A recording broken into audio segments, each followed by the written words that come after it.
Hi, everyone. I hope everyone had a great lunch. I'm just here to tell everyone that we're going to go ahead and get started on our second panel session. It's going to be bridging the mobility gap from planning to implementation across urban and rural communities, and it's going to be moderated by Violet here, so I'm going to hand it off to her to get started. Thank you. Thank you. Everyone can hear me okay? So our panel today brings a unique perspective on navigating the complexities of community needs across a range of community types, urban, rural, tribal. And we are hoping this session is both inspiring and provides practical tips for organizations embarking on transportation planning or implementing community-driven clean transportation solutions.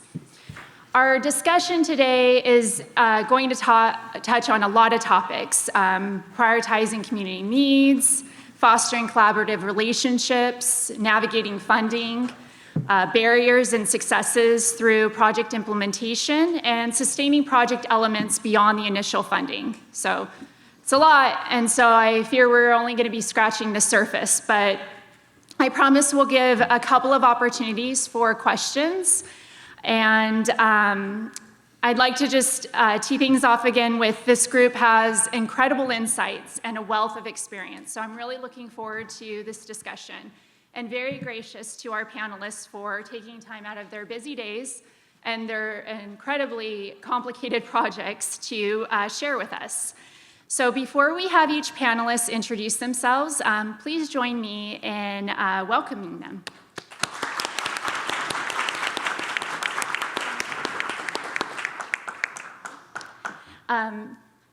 Please take.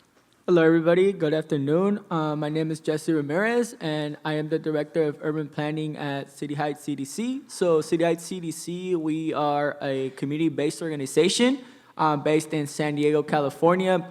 We focus all of our work around the community of City Heights. City Heights is a historically disinvested community that has a lot of challenges, but it's also a very beautiful community with very, very strong roots in advocacy and diversity. My organization specifically focuses on different issues such as housing, economic development, and the team that I lead specifically focuses on connecting community members to different planning processes so they can shape how the community looks like and bringing infrastructure investment dollars into City Heights. So that's a little bit about me and a little bit about City Heights CDC. I'm sure as we go, I'll get the opportunity to talk a little bit about our project and the work that we're doing. So I'll give the floor to you. Hi, good afternoon, everyone. My name is Celeste Gutierrez. I'm the program manager at Ecology Action. And to give you all a little bit of context, our project is based out of Watsonville. And to give you some more context about Watsonville, it's in Santa Cruz County, and it's the most expensive place in the entire country. And Watsonville is actually, it's a disadvantaged community. It's been under-resourced for many years. 50% of the population is under the age of 35, so it's a really young community, and the project is based around infrastructure and also how do we have more micromobility options, as well as encouraging people to spend more time outside. It's in the Central Coast, so there's a lot of different sloughs where people can go outside, ride their bikes, walk. However, some people don't know about this. We're actually about a 10-minute drive from the beach, and most of the residents in Watsonville, some of them, not all of them, have actually never even been to the beach because there's no way to access it unless you actually have a car. Good afternoon, everybody. My name is Raymond Salas. I'm with the Fernande Tataviam Band of Mission Indians. We're the First Nation to the northeast portion of Los Angeles County, spanning the San Fernando, Santa Clarita, and Antelope Valleys. There with the tribe, I have the pleasure of serving as Chief Executive Officer for Paséki Strategies Corporation, which is an EPC for those who are familiar with the industry. For those who are not, we engineer, procure, and construct renewable energy systems, specifically solar, electric vehicle charging stations, and energy storage systems. We build them out. We handle the projects from A to Z, and we also, working with partners, bring in appropriate financing to get the projects done and or grant support where is requested and needed. Thank you. So if you all wouldn't mind giving us a little bit more context about the project you want to focus on today and highlight, but also to the extent that, how did that project, what were the original community identified needs? We'll just go down the row, please. Thank you. Awesome. Yeah. So for City Heights CDC, the project that we want to chat about is our SR15 Sustainable Redevelopment Project. So this is a project that is currently being funded by CARB, the California Air and Resources Board, for $3.3 million. And at a high level, what we want to do is we want to implement some improvements that is going to make it easier for our community members to walk, take transit, and use their bikes. So how this project came about was a few years ago, our local NPO did a study within the project area. We knew too from just the regular engagement that we do with our community members that our community suffered disproportionately from traffic violence. A lot of our folks, unfortunately, when they're out in the community walking, biking, they get hit by cars. So we had that data, and our local NPO decided to implement some investments that would address that. But at the same time, our organization is currently developing 117 affordable housing units nearby, and all of those units, right now, the way housing works, all the incentives are to maximize the amount of units. So all of those, that housing project doesn't have parking. So we knew that, we had some bikeways that were coming from our local NPO, some investment that were coming. We knew that we had an issue, right, with more folks coming in, more housing. But we also knew that there's some really good transit amenities with our community. There's 2 transit stations that our community members fought for when the freeway bisected our community. So we took that all those pieces together, and we decided to approach CARB. And our project essentially is, okay, San Diego is going to be building some bikeways. Let's leverage that. Let's find the gaps within their projects. So things like bike landscaping, right? Those are the things that usually get watered down when it comes to projects, but they make a big difference in the experience when folks are walking and biking. So that essentially is what kind of like motivated us to pursue this opportunity, and now we are here implementing this project. So I'll hand it off to Celeste. So similar to what Jesse just shared, what we did at Ecology Action is prior to actually applying for this grant, we went out and we did surveys to the community to ask them what their transportation and mobility needs, and we had a vast differences in what people were saying that they needed. Some of the things that came up were more metro, like AKA transit, buses. Some of them was having more bike lanes, having better infrastructure, AKA roads, having sidewalks. As I mentioned earlier, there are some people, for example, Watsonville is a relatively young community, and people have children, and if you don't have a sidewalk, how are you going to be able to push your stroller down the sidewalk, which is a huge impediment. The same thing with the sloughs, as I mentioned earlier. There's tons of sloughs in Watsonville, but if they're not ADA compliant and you're on a wheelchair, or if you have a child, how are you going to be out on the sloughs? The other thing that came out of it is we learned that people needed to have more education on what it means to have shared mobility options. Like, we say that and we know what we're talking about, but if you're talking to a regular person out in the street, they're like, what are you even referencing, girl? So that was a big, right? So that was a big component that we learned, is that people needed to be educated on what shared micro mobility options are. The other thing that we learned was that there's areas in the city that we identified that didn't have, as I mentioned previously, sidewalks. There's a big main corridor in Watsonville that it connects 2 other main corridors, and there's no sidewalk on either end. There's no ramps, bike lanes. The other thing that was identified was, sorry, I'm moving ahead of myself. This was all before we were actually awarded the grant. Those things were identified before we were awarded the grant, and that's what really contextualized us applying for it. The other component was making sure that we identify certain populations. So one of the components in the grant is actually having bike rides that are targeted specifically to women and children and to seniors. One of the things, as some of us might know, is there's huge senior isolation problem where people become older and then they become less and less social, and that actually contributes to them not having the best mental health. So all of those things were identified prior to us actually applying for the grant. So our approach and our perspective and the things we do is a little bit different. My tribe in particular has built out a comprehensive climate resiliency plan. So a lot of what we do and a lot of the effort that we direct ourselves in is in deliverance of that. It was a major work, took over 2 years to pull together. But in doing so, concurrently, what we did was we spoke a lot to not only our individual community, our surrounding community, but as we make our way around and about, we have long-lasting relationships with other tribal nations. So be it our backyard or another tribal nation, one of the key points was really, for us, was really understanding what it is the community is looking for. What does the tribal nation need? What are their interests? And when you start to really poke around, you find a variety of different perspectives. You find people who are absolutely clueless about, energy or greenhouse gases, climate change, any of that stuff. Just don't pay attention to it.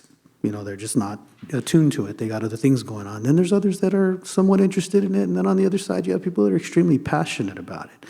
What we did was we looked at the broad spectrum and we spoke to all three of those categories.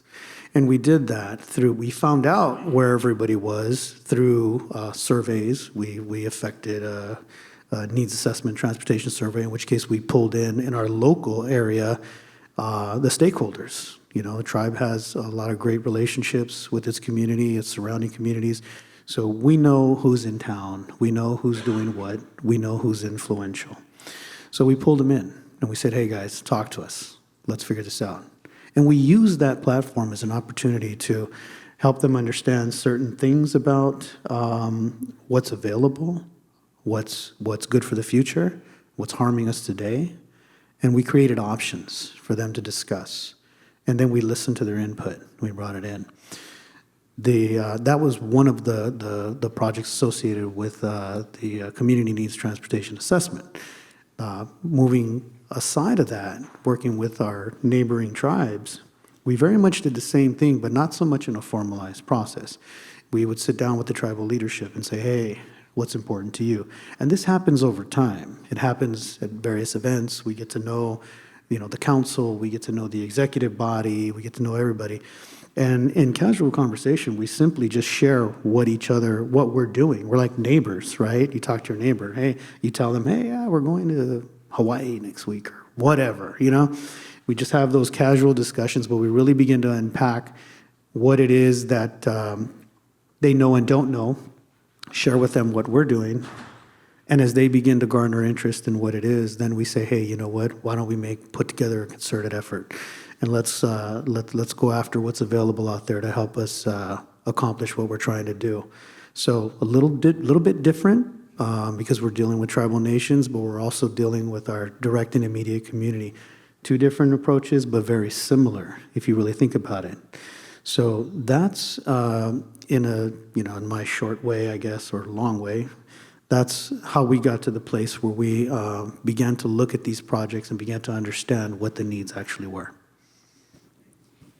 Ray, as follow-up, I'm curious, so I imagine that process of assessing community needs, there's a lot of competing needs. So how do you prioritize some of those transportation needs specifically, or just understanding that transportation may not always be the prime need. There's lots of other things out there. And what path have you taken to get some of those projects funded? So getting to the understanding piece, it's really, again, knowing the town that you're in, knowing who's making decisions, who's influential. But there's also the other side. There's your average, everyday John Q. public. The work that we affected not only was the stakeholder work, but we also hit the ground through other means and ways, and we talked to the community as well. We conducted surveys in intertribal, and we conducted community surveys as well. So those are some of the ways and approaches that we got to understanding what it is that our community was saying and what the tribal communities were saying as well. And then the path to funding, what did that look like? So the path to funding, it came through means of collaboration. We're not experts in all things. Much of the work that we're going to describe to you today, that I'm going to describe to you today, has been a result of solid collaboration. There are people that excel in writing grants. There are people that excel in research. There are people that excel in budgeting. There are people that excel in implementation, in delivery. So as we began to piece together what became important, we also in the back of our mind knew who was ready and available for it. So we simply, we connected, we formalized our approach, and we put the ask in. Thank you. So similarly, both of you, Celeste and Jesse, you went through a process of identifying community needs and had to prioritize those needs. So what did that look like in assessing which needs were, feasible, and also, thinking about how do you build these projects out, the collaborative relationships that it takes, and the path to funding? Yeah, so I think for CDI CDC, it was something, I know, it can be hard to, have these conversations, but I think for us, we have a history of over 40 years with City Heights, and, we were born out of, our organization was born out of efforts from community members opposing a freeway expansion. So throughout all those years, City Heights CDC has been at the forefront with our community members. So I think for us, obviously there's different priorities, and you're never going to get 100% buy-in from community, but I think having that history of consistently being there. I know on one of the other panels they talked about that sustainability, right? Like making sure that you're always there as an organization. So I would say for us, that really helped us kind of balance out everything, and even for the folks that might have not necessarily think that our project or our work was going to benefit them directly, with the conversations that we had, they could understand why we went the way we did. So yeah. Yeah, with Ecology Action, there's actually, I don't know when this was started. I started this position in December 2024, and I don't know when the Monterey Bay Climate Justice Collaborative was started. I do know through that collaborative, that's where we were able to identify partners to be a part of this particular project, as well as other partners that we work on with other projects. And we've been working closely with the city of Watsonville. As I mentioned earlier, there's parts of the town where there's no sidewalk. There's been a lot of infrastructure work that's been taking place in the city of Watsonville and in the rural parts of Santa Cruz County that are located right next to Watsonville. And the reason that money was able to come into Watsonville for those infrastructure projects is because of the work that Ecology Action had been doing. So it was easy for us to be able to convene the different partners and the big key players in Watsonville to be like, hey guys, let's come together and let's discuss transportation. And there was already work taking place. So for example, the shared B-cycle, where it's electric bicycles, they were already working in Santa Cruz. And Santa Cruz is the main city in Santa Cruz County. So it was a matter of just expanding out to Watsonville, which is about 12 miles south of Santa Cruz. So it was just a perfect storm coming together, and now we're here. Yeah. So our goal was to give you a perspective of those, identifying those initial community needs, but also the pre-award aspects to it. So I think we can take a moment and see if there's any questions among the audience here, or I think we're online as well. So if not, that's okay, but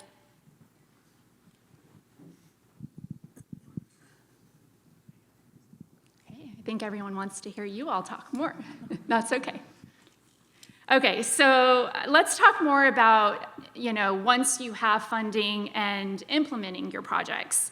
So the state has provided some element of funding for your project. I'm curious about both the opportunities and challenges that came up with that funding, or that you're currently experiencing if you're just now going through that aspect of the process. Jesse, please. Yes.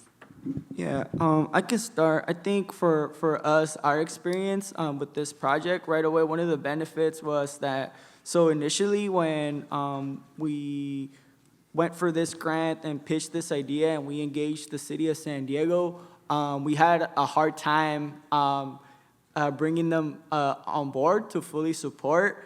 And it might sound kind of like, to me, their reasoning was kind of like lame. The reason that they were kind of hesitant was about because once we would bring about these improvements, they would have to be responsible for the maintenance of them, and so that was an issue. Our organization was able to overcome those challenges by we became the maintenance assessment district contract holder for the area, so we are able to make it work now on our own.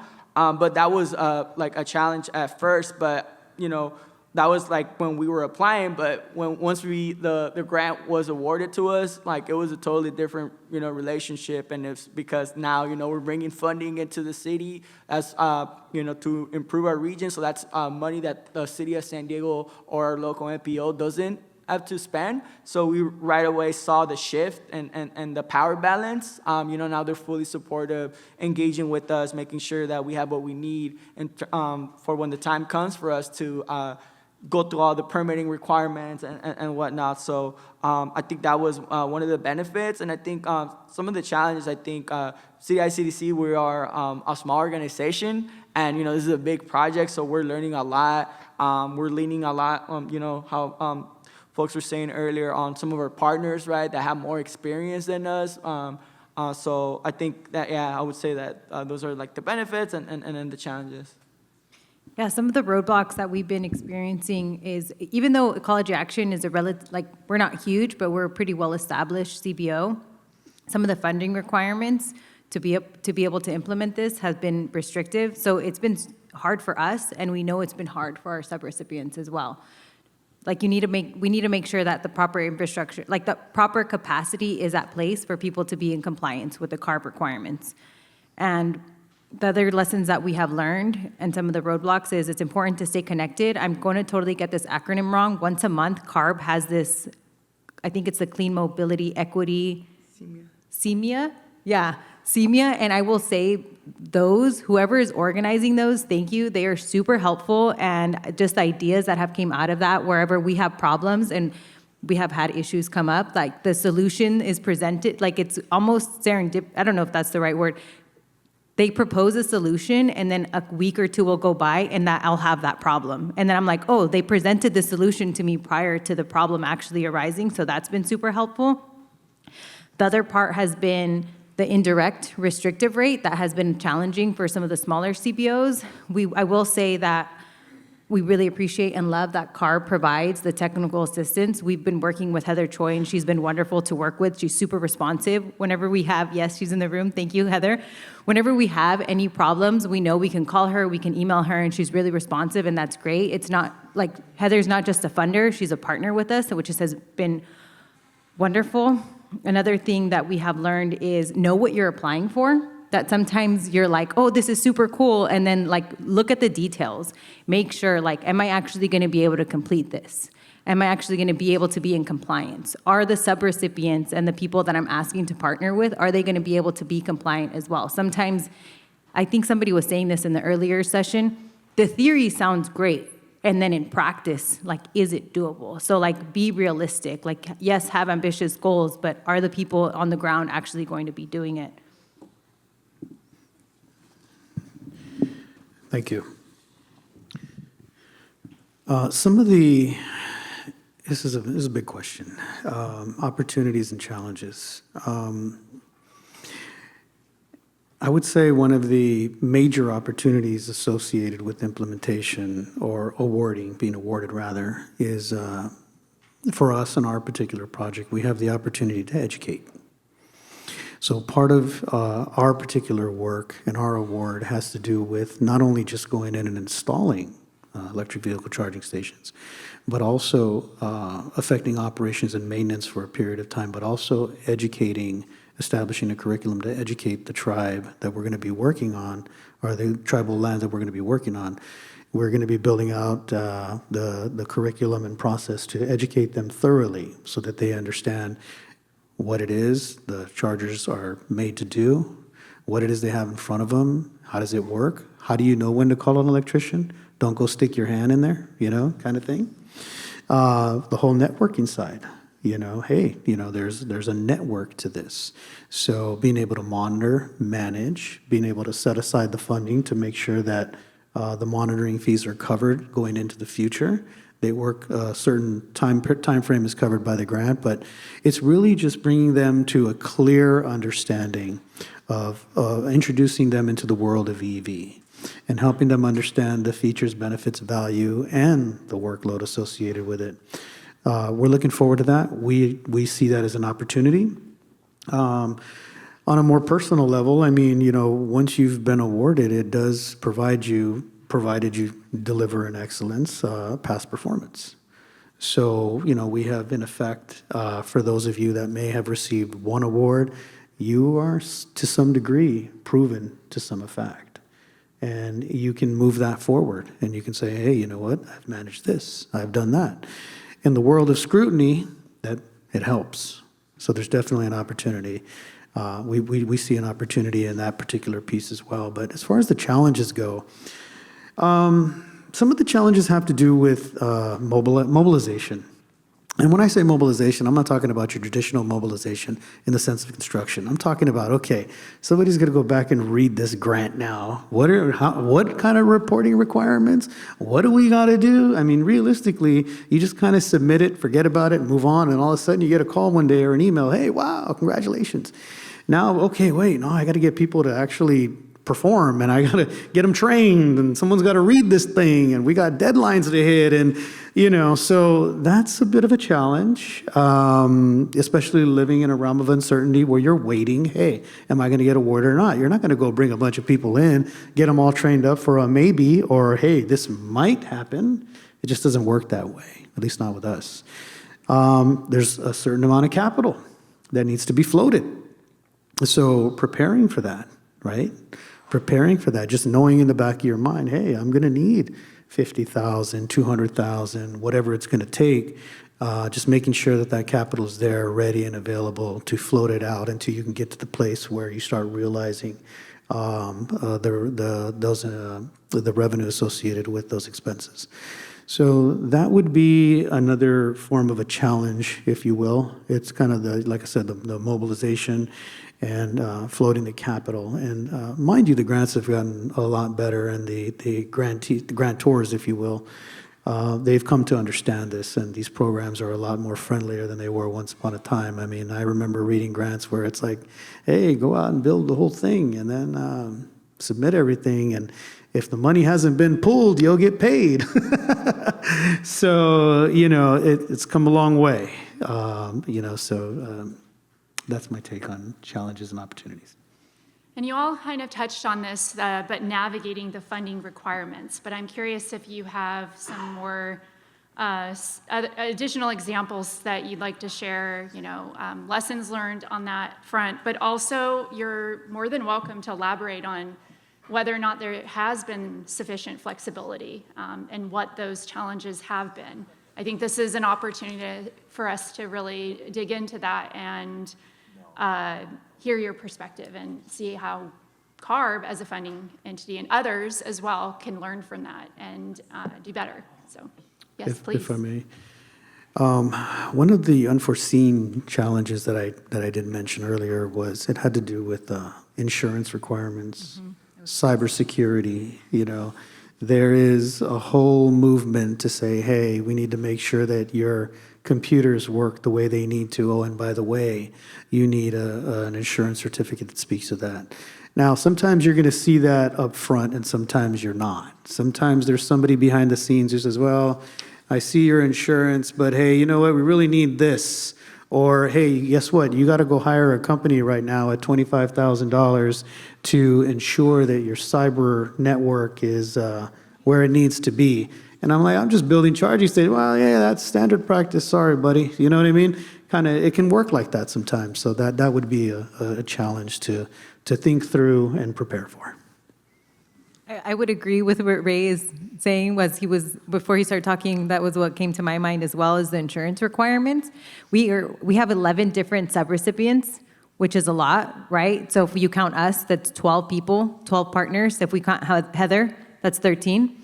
So that's a lot of people, right? And then just being able to figure out which insurance, which CBO needs to have was work. And then, I mean, if we take into consideration, we can do that, right? Ecology Action's pretty big. The city of Watsonville, it's a pretty big municipality. It's been doing that, being able to work on different projects. When we start talking about like the smaller CBOs where maybe they have 2 full-time staff people, they don't have that type of capacity. So buying, insurance starts to become cumbersome, where you're like, hey, this is a $100,000 contract that we have with you guys, and you guys are asking for all these different insurance requirements. So that's been a big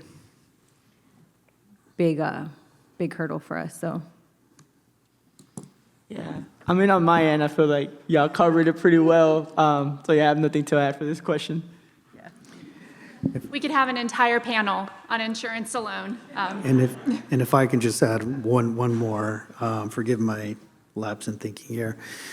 The other is unique to tribal nations. And mind you, I want to be very clear that CARB has been a great friend to tribes, and this is not a reflection on any of the work or asks of CARB, but you may run into it out there, dealing in other entities and organizations and grant funders and whatnot.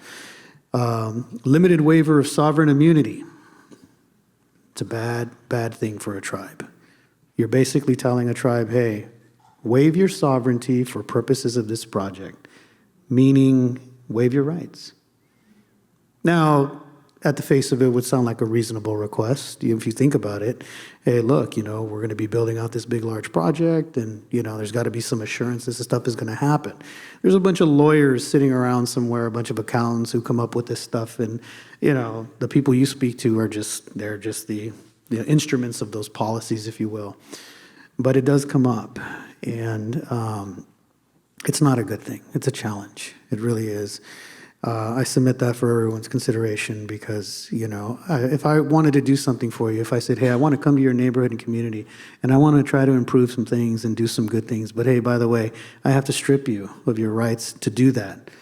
What are you really saying? So that would be an additional challenge, if you will. Any other challenges or even focusing on the flexibility of some of the grants that you've implemented, grant requirements? Has that been?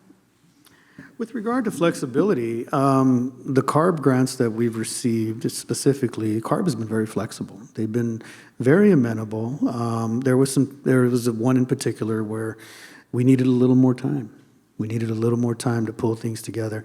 When you're dealing in a tribal nation, oftentimes some decisions can come from the executive body, some decisions can come from the corporate body, and some decisions have to come from the actual council. So certain strategic paths forward sometimes involve a committee process, and it takes a little time. So there have been occasions where we have needed a little bit of time, and CARB has been very, very friendly and very amenable with us and very understanding in that regard. So we're certainly grateful for that. I would say for us, we appreciated the flexibility with CARB. Again, shout out to Heather. I was stressing a lot when I first started this role because of the timeline. Like if you look at our grant, we were awarded the grant, I believe it was May or June of 2024. And when I started reading it, it said that we had to do certain things month 1, month 2, month 4. And I was like, hey, that was all last year before I even started this role. And I know that those things have not been done, right? So then once I learned, like actually the clock doesn't start until, for certain things, until your sub-recipient until they're in contract, until they sign. And that was such a huge weight off of my shoulders. probably more than you all will probably ever understand. And I would say just knowing, like, if you haven't started some things on month 1, there's room for flexibility. It's not as if though like you have to get all of this done by month 36. So I really appreciate that as well. Yeah, I think for us, first of all, commending CARB for funding like organizations like ours, right? Like smaller to begin with. And for us, I think we've had a good experience working with CARB. So the STEP grant is the second time we worked with CARB. Previously, before we had a planning grant.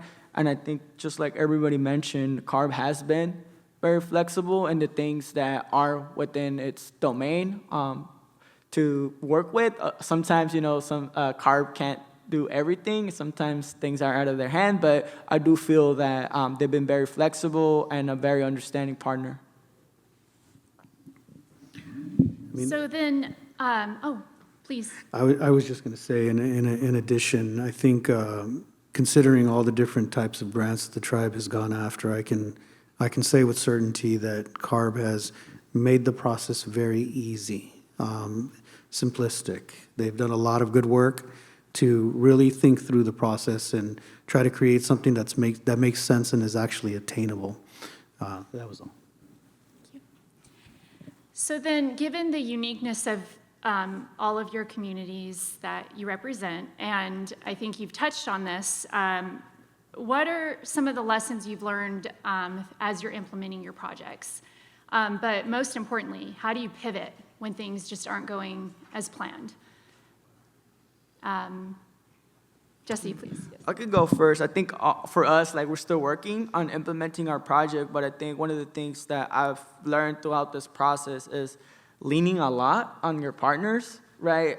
We do a lot of coalition work throughout San Diego, and some of the folks that we work with actually have more experience than we do, so definitely tapping into those spaces. And as well, too, like, leveraging your relationships, right? Whether it's with the folks that you're contracting with for the project, or, for example, there's statewide organizations that support this kind of work. So, for example, for us, CDI CDC, we've received a lot of support from the folks up in Oakland, the Green Lining Institute.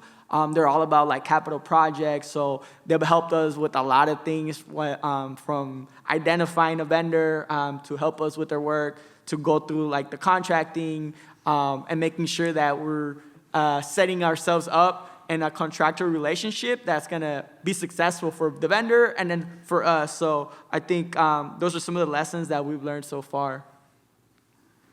Yeah, one of the lessons that we've learned is just to Jesse's point, is that partnership is key.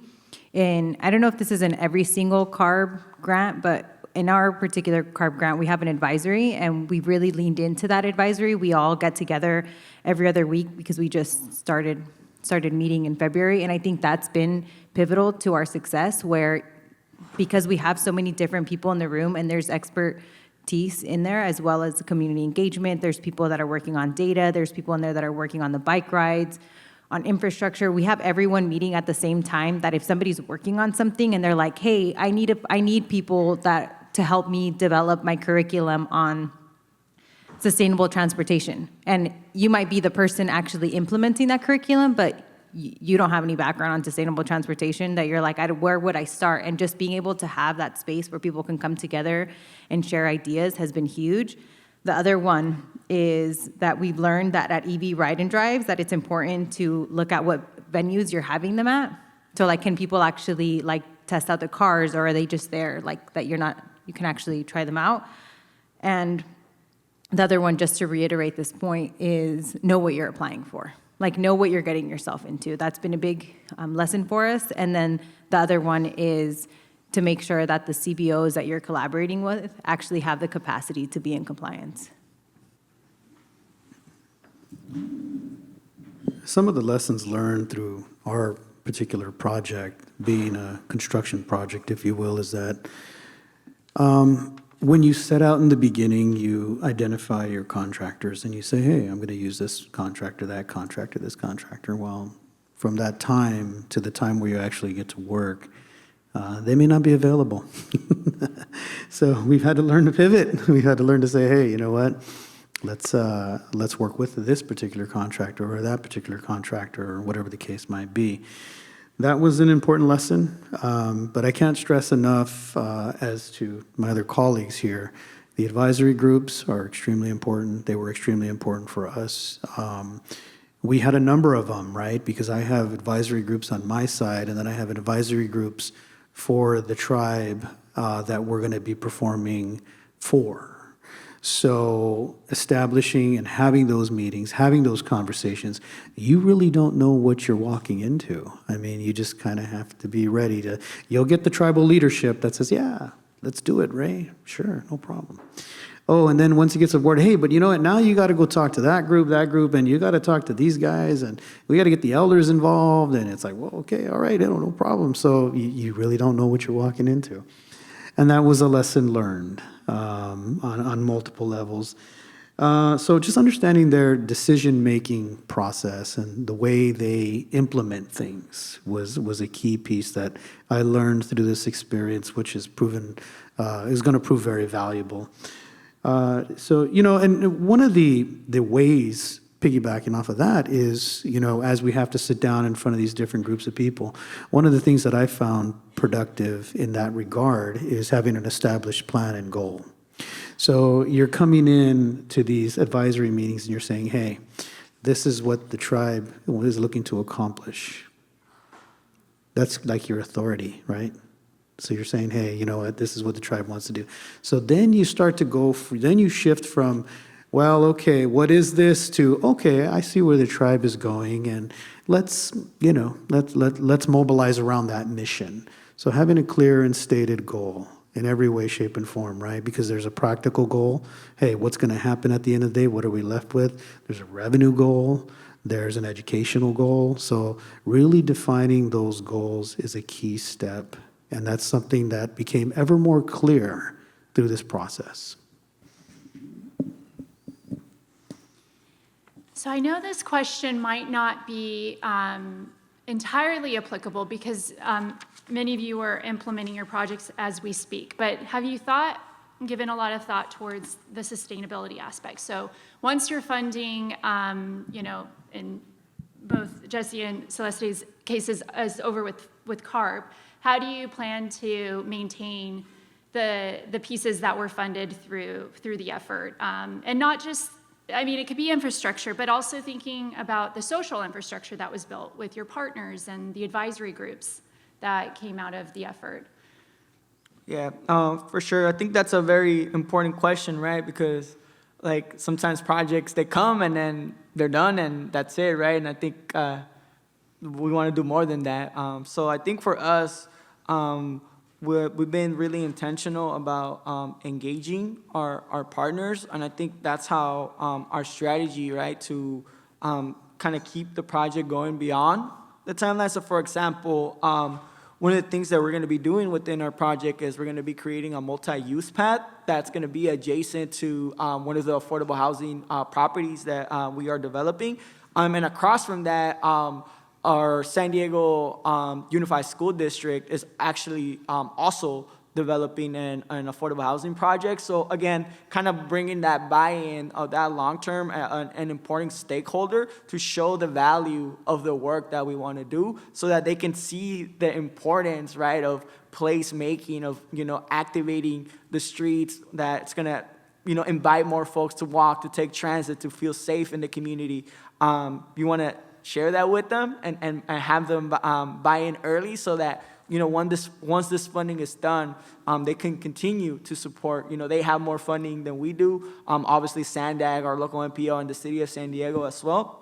And then, too, internally as an organization, like I shared earlier, last year, our organization put itself in a position to become the contract holder for the maintenance assessment district within our project area. So we are able to leverage that contract and do long-term maintenance if we have to. So those are some of the things that our organization has been doing. So bringing in stakeholders, but also putting ourselves in a position where we can come in and make sure that the project is still sustainable. Yeah, with us, with Adelante Watsonville, one of the components is the education component of letting folks know that these are options, that, I mean, you don't know what you don't know, and then once you know, then you know. And I know it sounds really simple, and it's actually not. Once people know that, like, hey, there's trails, and I can go outside, and I can ride my bike, and I can walk outside, and it's safe for me to do those things, people start to use them, and then they start to tell their friends about it. Like, I just had a gentleman come to our office a couple weeks ago, and I shared with him about what we're doing, and he was like, I've seen the slough, and I had no idea. I've been living in Watsonville for 20 years, and I had no idea that I could go out and walk in the sloughs, like walk out in the trails. So that's a big component, is the education piece. The other one is, and I didn't mention this earlier, we actually have a match with the city of Watsonville. The city of Watsonville is getting roughly about half of the grant that we're getting, so it's 7.5 million. So the city of Watsonville is getting about 3.2 million, but they're matching the other half. So when you can set yourself up with those types of contracts and those types of grants, it makes it that both parties are bought into it, where they're like, my success is your success. So that also feeds into the sustainability portion. The other part is, this is really an experiment. If we can see that this works, it puts us in a better position to be able to apply for other grants, and also to be able to share, to have those public-private relationships and partnerships, where then other businesses are like, oh, you were able to show that that you can do this. Now let's replicate it elsewhere, and let's have it be continuous.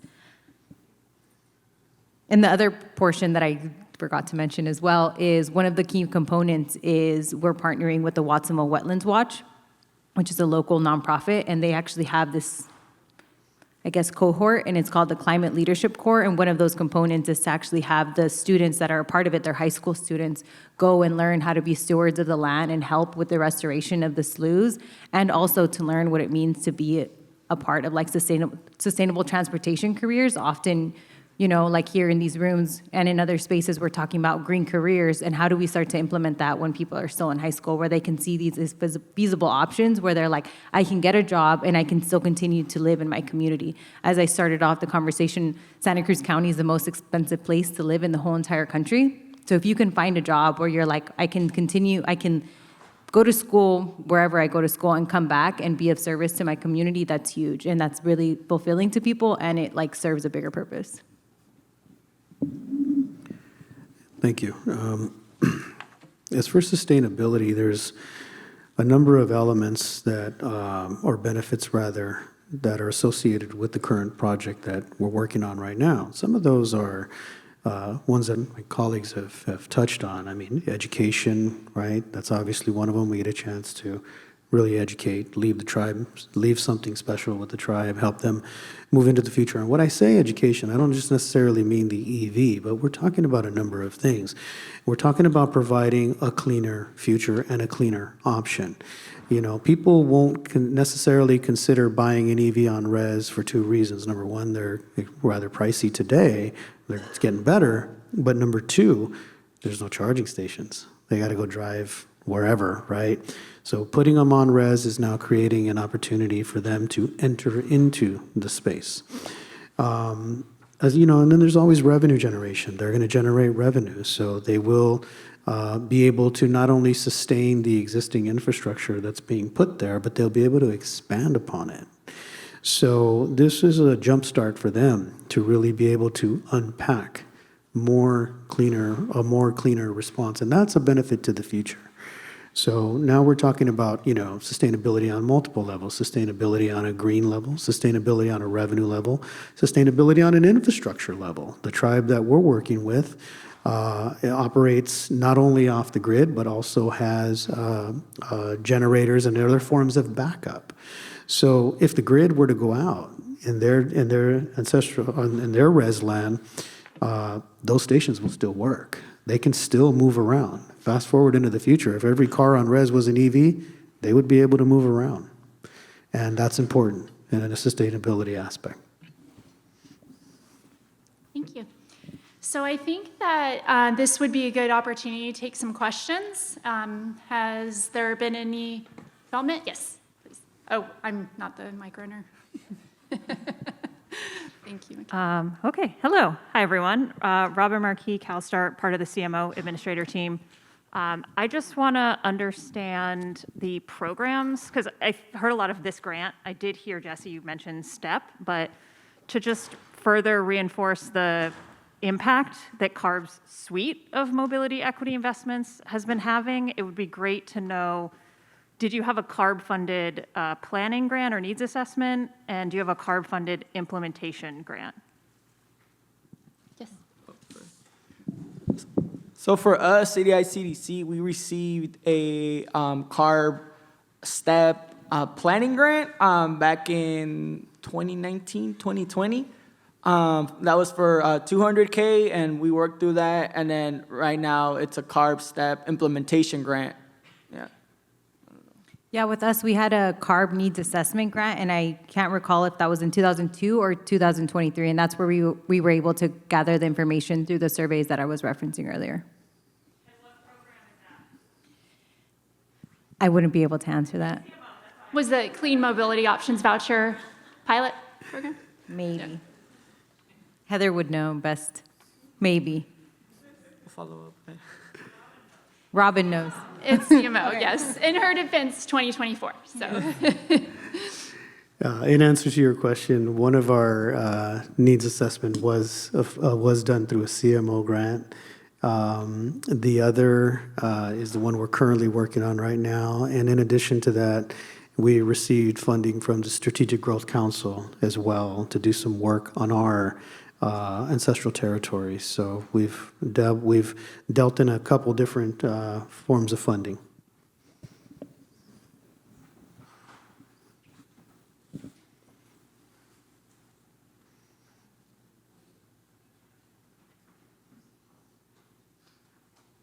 Any other questions?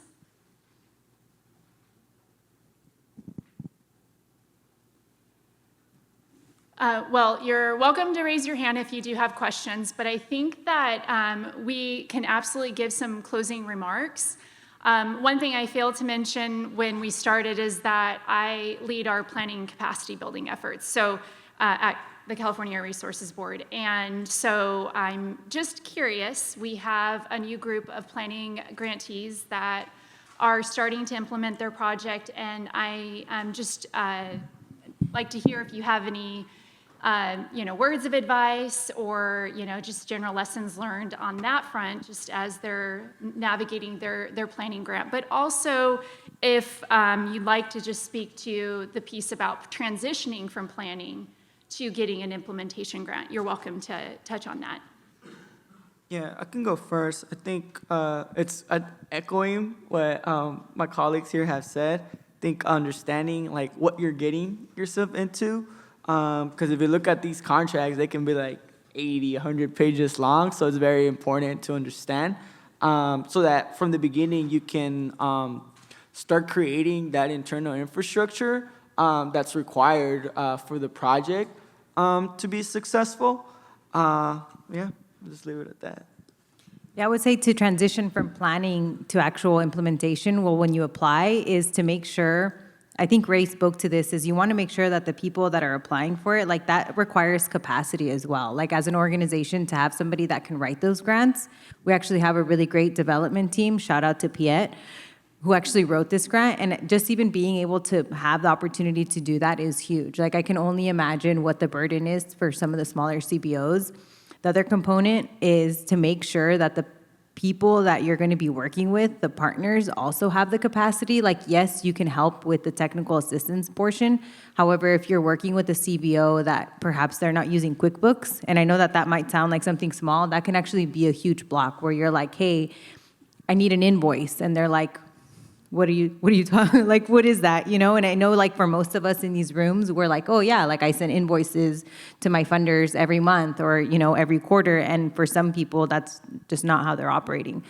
Another component would be, as I mentioned earlier, really read the grant. Like, ours, I believe, is 352 pages. Our contract is 352 pages, and that's a lot of pages. And to actually know what the details are, what's due when, what you have to do, is huge. And I'm just really thankful and grateful to all of our different partners that they know, like, okay, I'm responsible for X, Y, and Z, so that then I can just contact them and be like, hey, I need your project plan by April 18th, and that they know exactly what I'm talking about. They have a template, and just having those open lines of communication. I would say the other thing, words of advice for the planning team, is to take a deep breath, take it day by day, sometimes hour by hour, and sometimes minute by minute.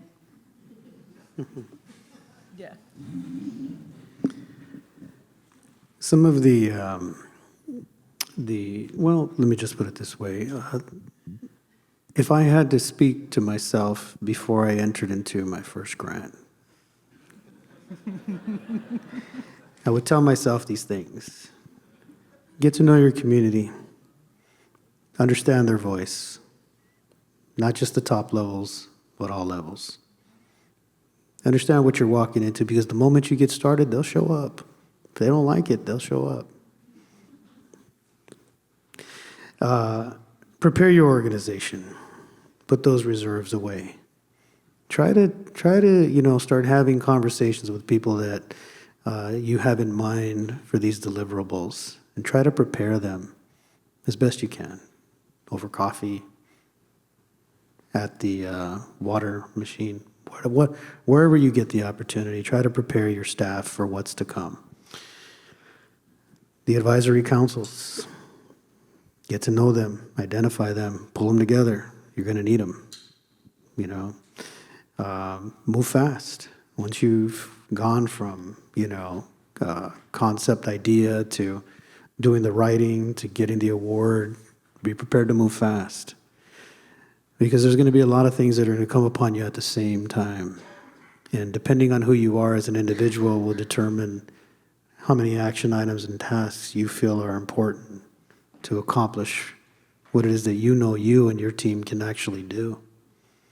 So if you don't take care of action items right away, they'll pile up on you before you know it. You'll be drowning. Set yourself up options.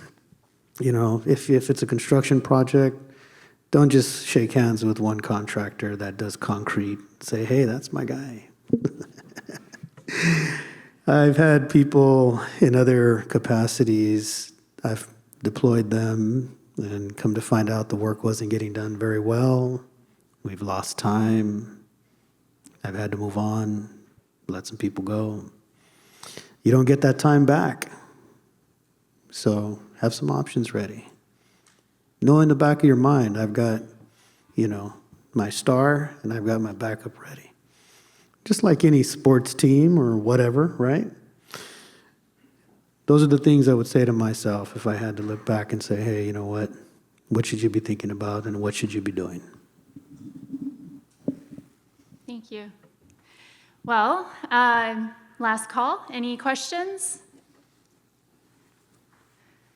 So I think that we have, our panelists have been, as I mentioned, very gracious in coming here today to share their projects and some of the experiences and complexities they've been navigating. I think that they're here because they're willing to share their story. So they have indicated a willingness. If you have specific questions and want to reach out and better understand their projects, you're more than welcome to. And I think we're going to have a break after this panel, if I'm not mistaken, to network a bit more. But with that, I think it's really important to provide sufficient funding and resources for those going through the planning phases. And so I do want to, make a plug that we do have an upcoming planning capacity building RFA, and we have materials out in out in the common areas. I'm sorry, I forgot the name of it. But I just wanted to mention that. I think that it's important to be very flexible, and I think that's something we're trying to demonstrate with our grant projects, is allowing that space for communities to navigate the changes. Real life happens, and so it's important to be able to have the space to make changes while still meeting the grant requirements, but also meeting the needs of the community. I think that is the first and foremost, and collaborating with partners. So I appreciate everyone for attending today. I appreciate all of the experiences that were shared today. You're welcome to add anything if you'd like, but it sounds like we might be able to break now. and continue one-on-one conversations and network a bit more. So thank you.